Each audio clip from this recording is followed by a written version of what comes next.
Welcome to episode 224 of the Ben Briggs podcast. I am Ben Briggs. It's Saturday, people. It is the weekend. Saturday, the 26th of June, 2021.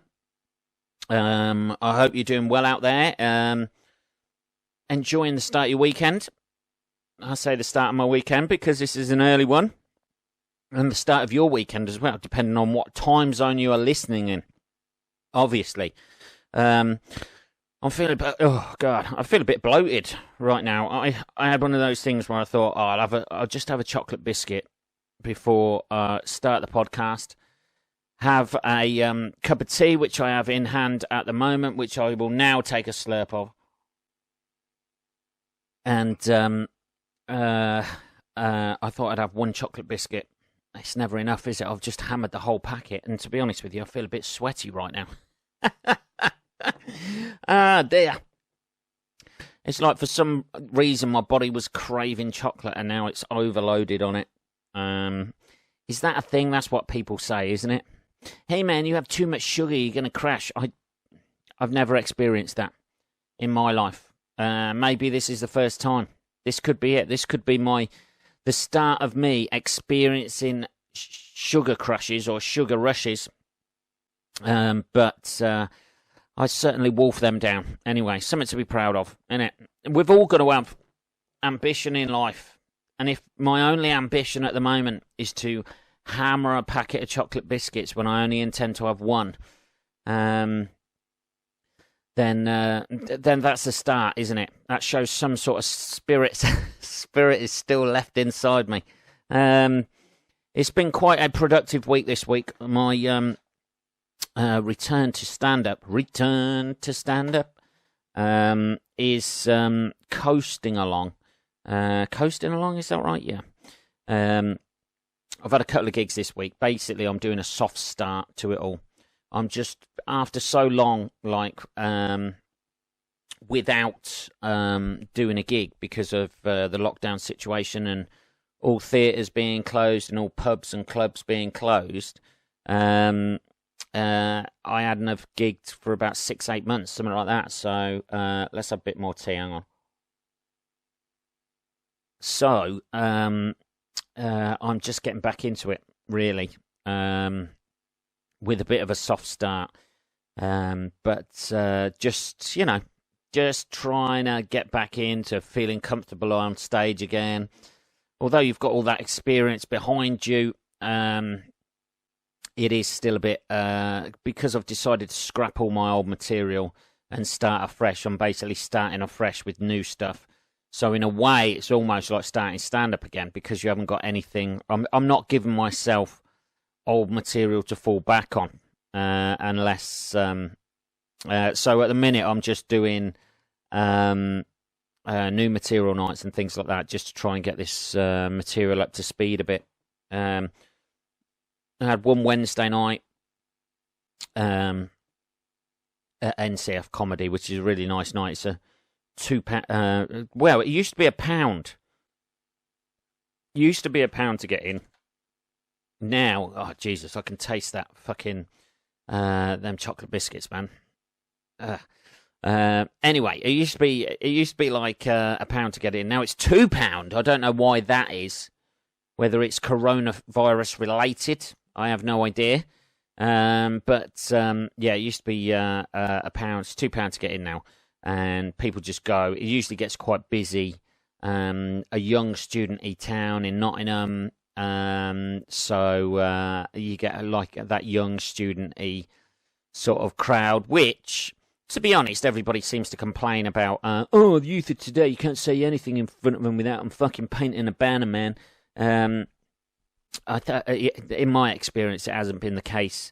If someone's going to get offended by stuff, they're going to get offended by stuff, whatever age they are. I am an equal opportunities offender. With regards to age groups, I have offended old people for saying the word fuck, and other people for just mentioning something. Not even in a punchline, in a setup. I think someone went mental at me once about something. I seem to block those out, but it's quite a nice gig. But it gives quite a broad, it's because there's a lot of, there's older people who go to that gig as well. But because it's got quite a broad spectrum of younger people in their age and ages as well. There's a few older people who go in there as well, middle-aged people who go in there as well. For a cheap comedy night, I think they get about six, 7 acts, something like that, and it's just nice to pop down, do 10 minutes, and see if you can get away with it. What you're doing, you can just go on with sort of like vague ideas and just talk around the subject, which is quite nice. And they're always quite supportive down there. Helen is, anyway, who runs it. And it's, you get a broad spectrum of sort of like gender-wise and race-wise down there as well. So it gives you a good idea of whether your stuff's on par or not. Thursday night, I was near Sutton Coldfield. I forget the name of the place now. But it was cool. It was a night called Comedy at the Vineyard,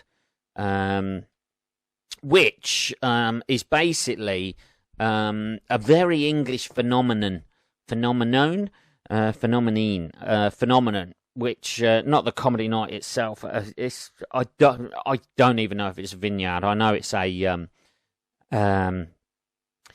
an English phenomenon, which is the farm shop. I don't know if other countries have this, where you have, they'll sell fucking pots of chutney, various types of mustard in a pot with a fucking elastic band around the top and the material over the top of the pot, and that costs you about £5. Everything in a farm shop. I swear to God. Farm shops are on a par with motorway services with the amount of money they hike their prices up by. Everybody tries to make it look as if their product has been made in, a small sweet shop somewhere.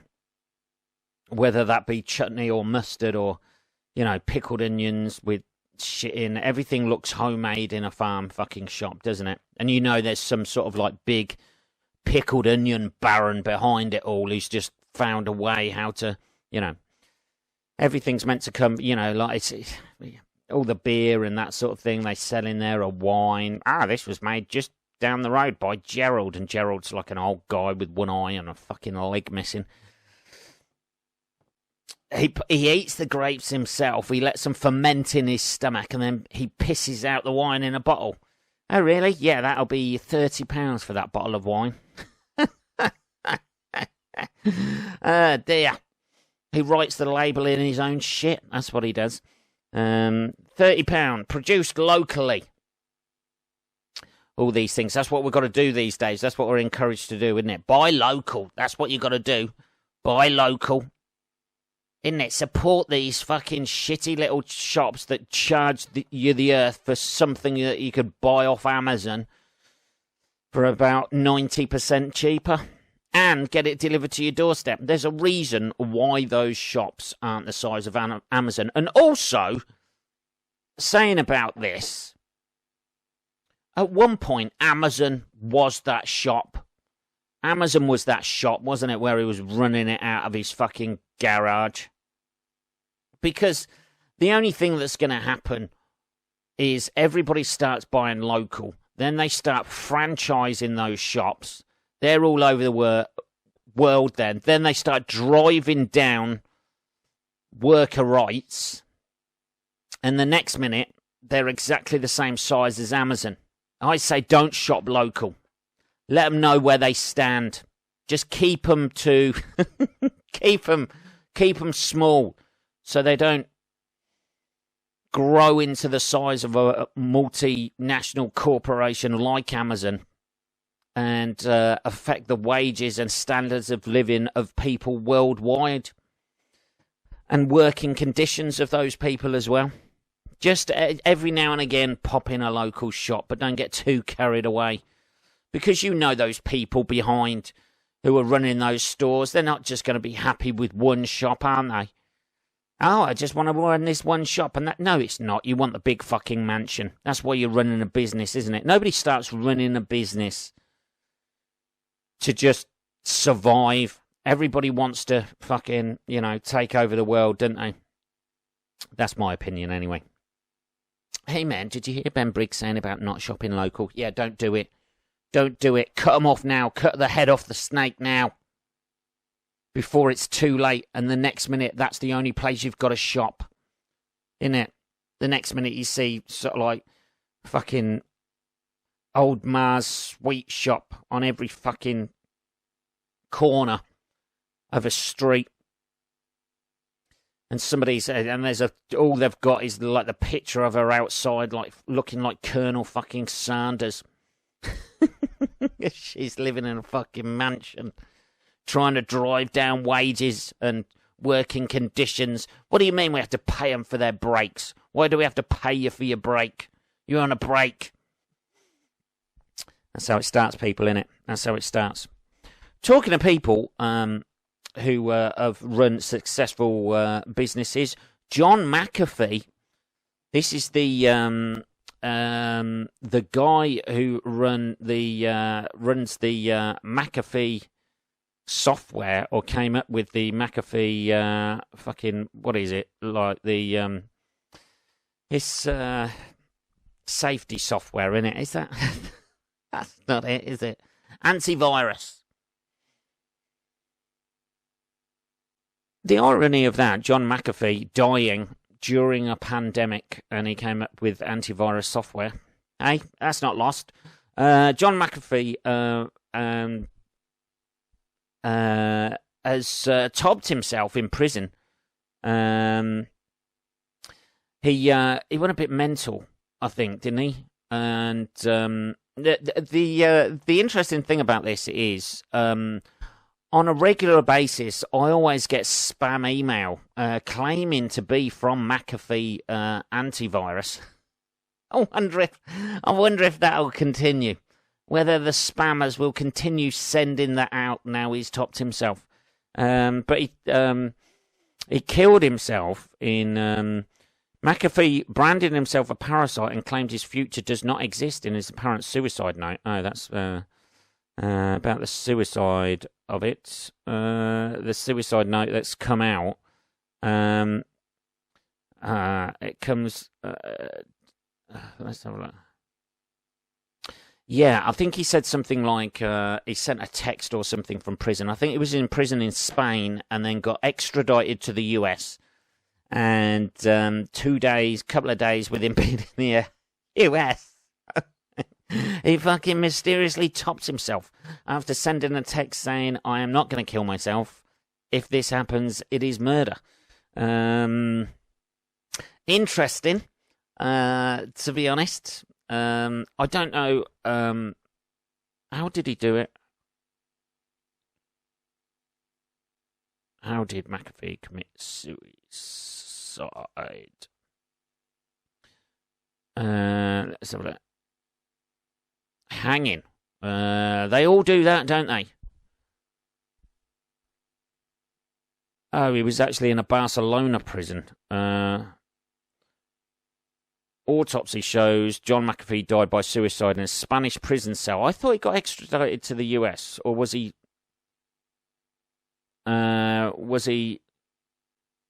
Was he not extradited at that point?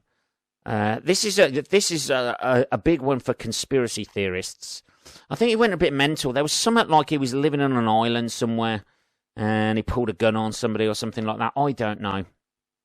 Is that documentary I've seen? It seems to ring a bell. Prison wardens found the body of software mogul McAfee hanging in his cell on Wednesday in what appeared to be a suicide, his lawyers Javier Villabella said last week. He said on Friday that McAfee's widow, Janice, asked him to request a second independent autopsy once the results of the first were released. Janice McAfee has said she does not believe her husband was suicidal and has blamed U.S. authorities for his death. Here we go. It's never going to come out, though. This is the thing, isn't it?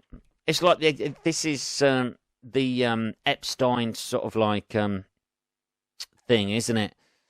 Where nobody's going to hold their hands up and go, all right, yeah, we murdered him because he knew too much shit about powerful people. British-born McAfee, who launched the world's first commercial antivirus software in 1987, was detained last October at Barcelona airport. He had lived for years on the run from US authorities, some of that time aboard a mega yacht.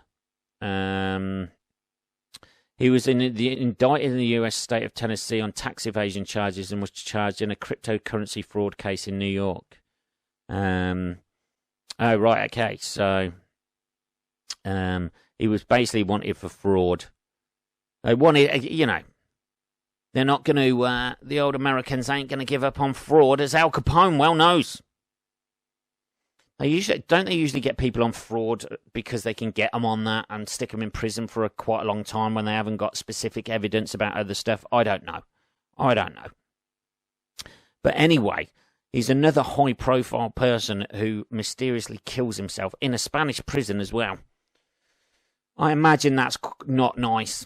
Any of those countries like that, there's always, prison in the US seems, I've watched enough of those documentaries on fucking Netflix about like prisoner, where normal people go into prison, get bullied and shit like that, don't they?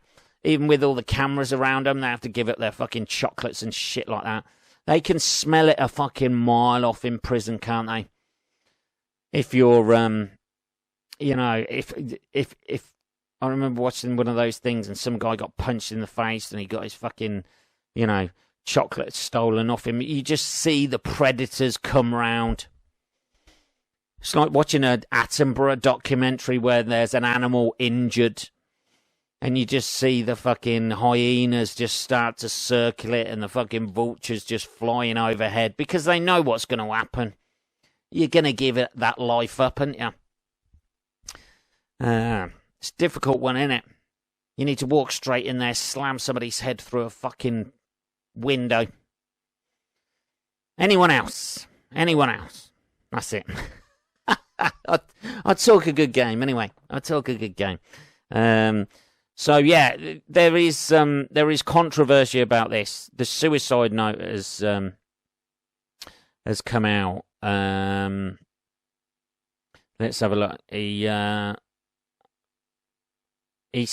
branded himself a parasite and claimed his future does not exist. I am a phantom parasite, it says there, to attain my own ends instead of fully living it.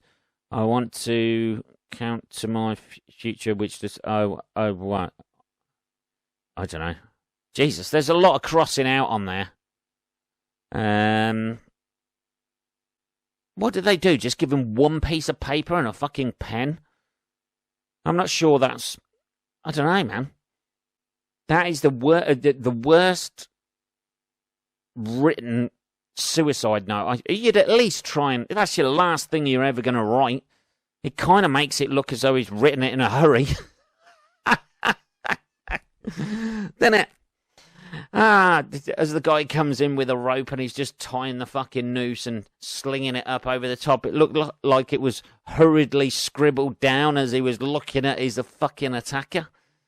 You'd at least ask for any chance for another bit of paper, please, because this suicide note, I've done a lot of crossings out on here. I just wanted to, it's kind of like the last thing I'm ever going to write, and I just wanted to get it right. Is that okay? Or any Tipex or anything like that. I mean, it's not too much to ask for a laptop, is it? Jesus, yeah. For somebody who was a multi-billionaire or whatever, that is atrocious writing. There's capitals and fucking lowercase letters, crossings out. He's not signed it by the looks of it at the bottom. Yeah, the scan of the note, which was filled with scribbles and written in capitals, was less than 1 page long. You'd have thought it'd have a little bit more to say than that. Casting doubt on its legitimacy, Janice, his wife, wrote, "Here is the alleged suicide note found in John's pocket. This note does not sound anything like someone who has no hope and is contemplating ending their life. This note sounds like one of John's tweets." Fuck. Had they cut off his internet or something, and he was just hoping that hoping a pigeon would fly by and he could attach it to it? As I really miss tweeting. I really miss Twitter in prison, so I'm literally gonna tie this to a leg of a bird. I hope it gets out there. Fucking hell. There's always something dodgy about this, though, innit? Always something dodgy, you know. And I know, like, everybody says that. But it seems too convenient a little bit, doesn't it? He knew a lot of high-profile people, probably had, you know. Is there going to be somebody high-profile who has done something bad who doesn't kill themselves in prison? It seems to be, I'm not saying it's a fashion, but everybody, you know, the next minute it'll be someone like Bill Gates will get a parking ticket and then fucking kill himself. I doubt that. Talking of legal disputes, Britney Spears is in the news. Didn't she go mental? Did she go mental? Hey, Ben, that's gaslighting. You can't say that. You can't say that. That's gaslighting. She shaved her head and started attacking people with an umbrella. I think we've got you know, that picture of her with the umbrella. Fucking Jesus. Calm down, Britney, baby.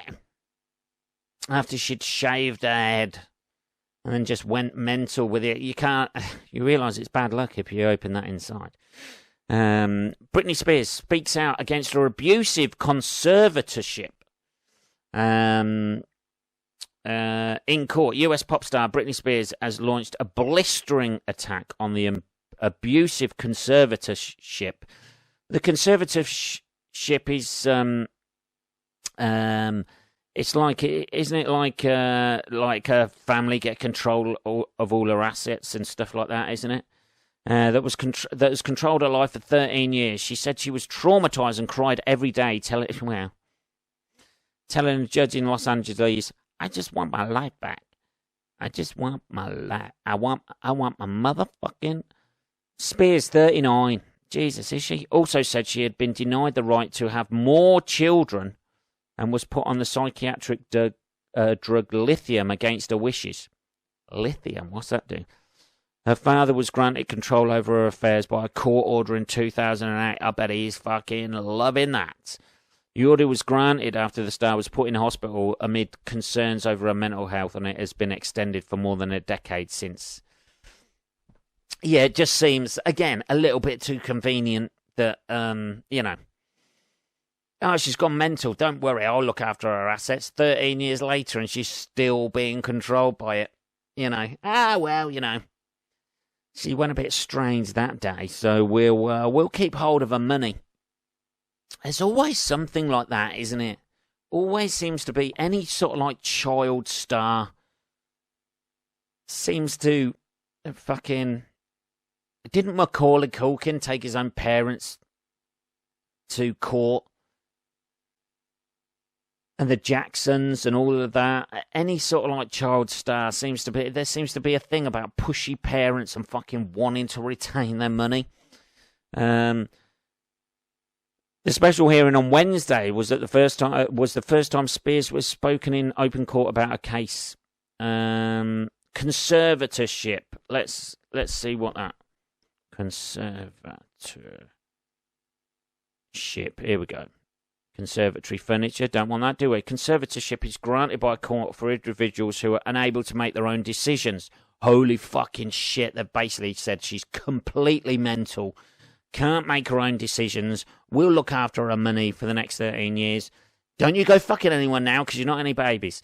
Like those with dementia or other mental illnesses. Jesus. Spears' conservatorship is split into two parts. One is for her estate and financial affairs. The other is for her as a person. Jesus.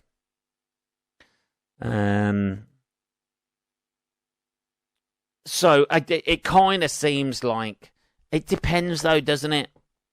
how fucking, it depends how fucking fucked up she went. You know what I mean? If it's to stop her sort of like, blowing all her money in her future and stuff like that. But I bet her dad next day turns up in a new fucking Ferrari. We got your conservatorship sorted out, sweetheart. I'm just off to the Bahamas for 8 months on an all-inclusive. See you later, sweetheart. Conservatorship granted by court. Spears conservatorship. Jamie Spears was initially in charge of both parts of the conservatorship, but stepped down as his daughter's personal conservator in 2019 because of health reasons. Couldn't deal with it. Jodie Montgomery, a care professional, replaced him on temporary basis, but Britney Spears has requested that this be made permanent. Right, so somebody else took over. Yeah, when she started behaving erratically in 2007 after a divorce from Kevin Federline was finalised, she lost custody of her 2 children. Yeah. When was the... let's have a look at these key dates it's got here. Yeah, February 2007. Spears is hounded by the press. I mean, like, she's the typical sort of like teen... sort of like star. They always seem to do something, don't they? You know what I mean? They always seem to follow the same sort of like track. They'll come out, they're sort of like as sweet and innocent and everything, and then they just go fucking mental, don't they? Miley Cyrus has kind of done the same sort of thing as well, hasn't she? She come out as in, I'm the nation's sweetheart, baby. And the next minute she's got fucking nipple tassels on. Twerking in front of fucking DJs and shit on stage. Isn't it? Because, for one or one not, for a worse way of putting things, sex sells, doesn't it? When she was like, Hannah Montana or whatever, yeah, that's great for the teeny poppy girls and stuff like that.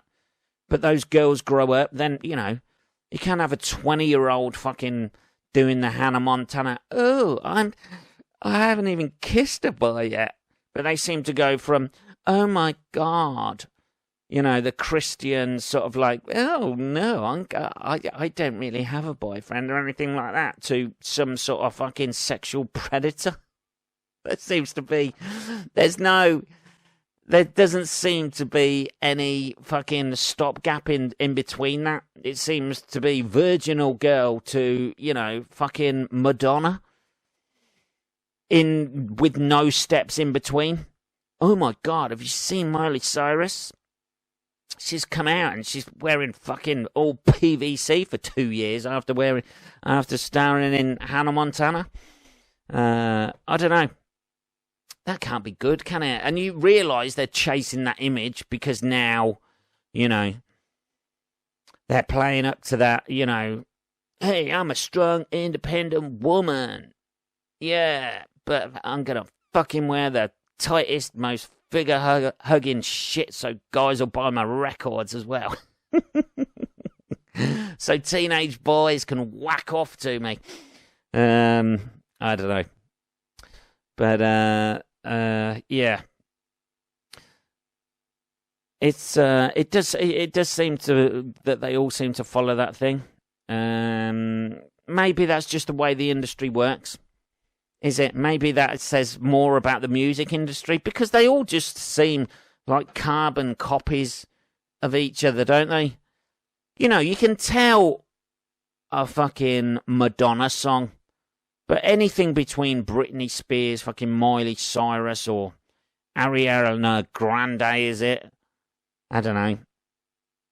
Any of those people, they just seem to be interchangeable. You couldn't say that is definitely a fucking, if you heard a song for the first time or something like that, you wouldn't definitely say, well, that's, one of them. And anybody could do one of those songs, couldn't they? They're just like, puckered out there, pushed out into the fucking, onto the stage in varying degrees of like revealing outfits and to sing, you know, whatever song somebody's told them to sing. Of course they're going to go a bit fucking mental. You throw loads of money at them. You're constantly telling them to fucking change who they are. Because Madonna did that and it worked for Madonna. This is your bad girl stage, man.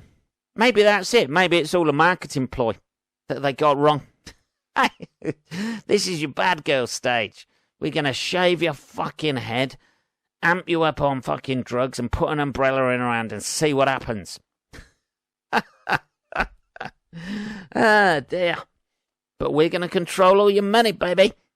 I don't know, man. So, yeah, it's interesting how, you know, even somebody who's that, like, famous and well-known hasn't really got any more freedom than any normal person in their life. They have less control over their life than somebody working in fucking Tesco's or in a supermarket or, in, you know, like, not that Tesco's isn't a supermarket, but it's interesting, isn't it? When, like, kids look up to her and that sort of thing, and those kids have probably got more freedom in their life than what she fucking has. It's interesting. Anyway, that is episode 224 of the Ben Briggs podcast. If you want to contact me at all, it is just podcast@benbriggs.co.uk. I will be back on Tuesday, motherfuckers. Have a great rest of your weekend. I know I will. Have a great rest of your weekend. That's it. All right. Take care. Speak to you on Tuesday.